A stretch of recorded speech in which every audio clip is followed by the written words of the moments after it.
दादी का चश्मा टूट गया। चिंटू अपना होमवर्क छोड़कर मम्मी को बताने के लिए भागा।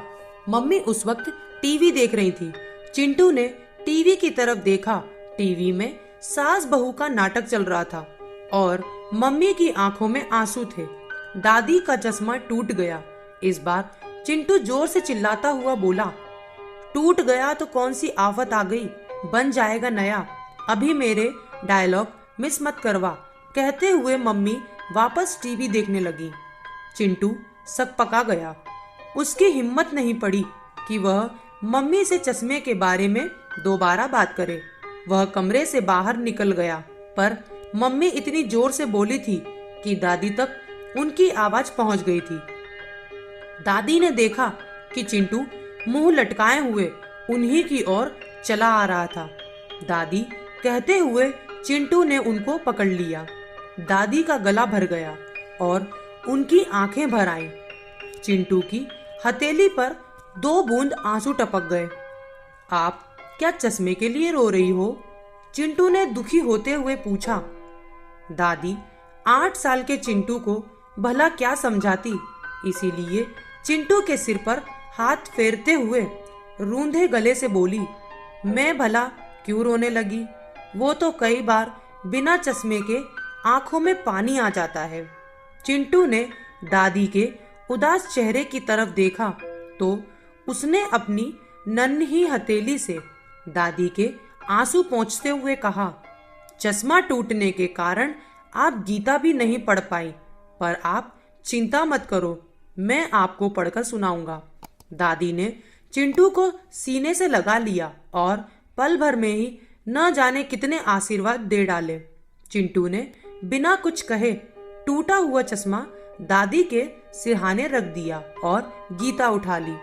तभी वहां पर मम्मी आ गई। चिंटू के हाथ में गीता देखते ही मम्मी गुस्से से बोली, तुम्हारा होमवर्क तो पूरा हुआ नहीं है और तुम गीता लेकर क्यों बैठ गए हो? दादी का चश्मा टूट गया है ना, इसीलिए उन्हें गीता सुनाने जा रहा था। चिंटू बोला।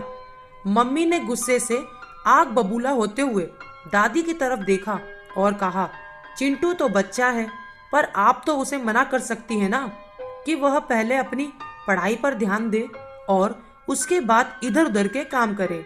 दादी सन्न रह गई। वह किसी अपराधी की तरह सिर झुकाकर बैठ गई। अपनी सफेद साड़ी से आंखें मसलते हुए वह बोली, मुझे तो पता ही नहीं कि किसके हाथ में गीता है। तुम्हें तो पता है ना कि मोतियाबिंद के कारण मुझे बिना चश्मे के कुछ साफ नजर नहीं आता है। चश्मा चश्मा, पता है कि आपका चश्मा टूट गया है। अभी 10 मिनट भी हुए नहीं हैं चश्मा टूटे और नाक में दम करके रख दी है सबने। चिंटू गुस्से से बोला, मम्मी मैं पापा से आपकी शिकायत करूंगा कि आप हर समय दादी पर चिल्लाया करती हो।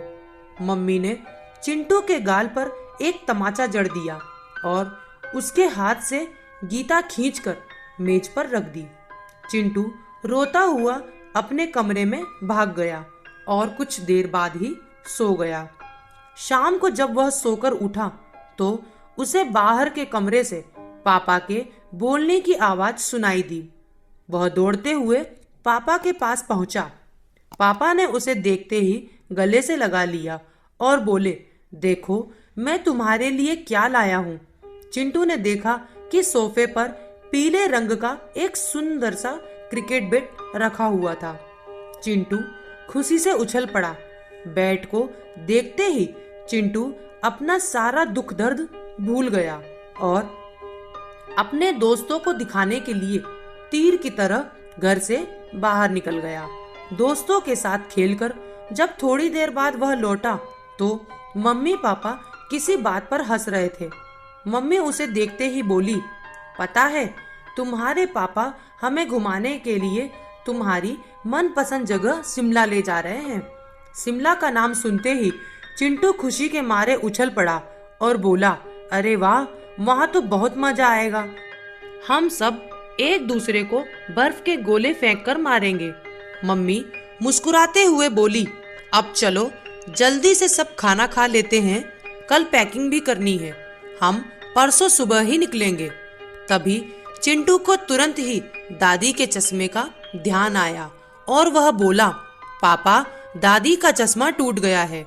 अरे, तो तुम्हें मुझे दिन में ही फोन करके बता देना चाहिए था, पापा ने कहा।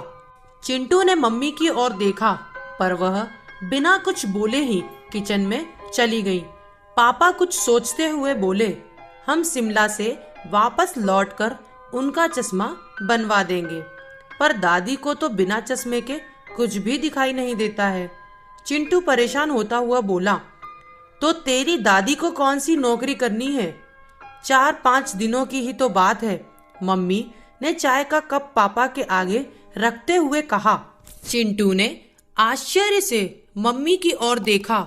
उसे विश्वास ही नहीं हुआ कि टीवी सीरियल पर किसी का दुख देखकर घंटों रोने वाली मम्मी को सामने बैठी दादी की परेशानी नहीं दिखाई दे रही।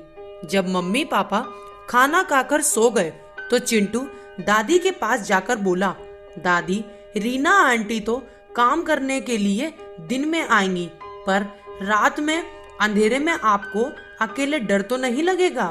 दादी ने उसके सिर पर हाथ फेरा और बोली, बेटा, क्या अंधेरा और क्या उजाला, मुझे तो सब कुछ बहुत ही धुंधला नजर आता है, तो क्या दिन और क्या रात। दादी की बात सुनकर चिंटू से कुछ नहीं कहा गया और वह उनके पैर छूकर सोने चला गया।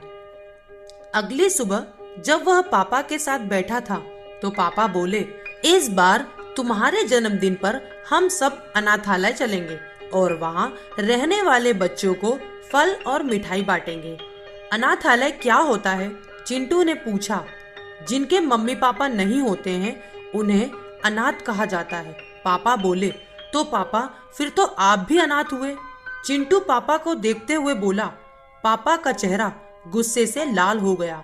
वह चिंटू को चांटा मारने वाले ही थे कि मम्मी बीच में आते हुए बोली, दिखता नहीं है कि तेरी दादी ही तो तेरे पापा की मम्मी है, तो पापा अनाथ कैसे हुए?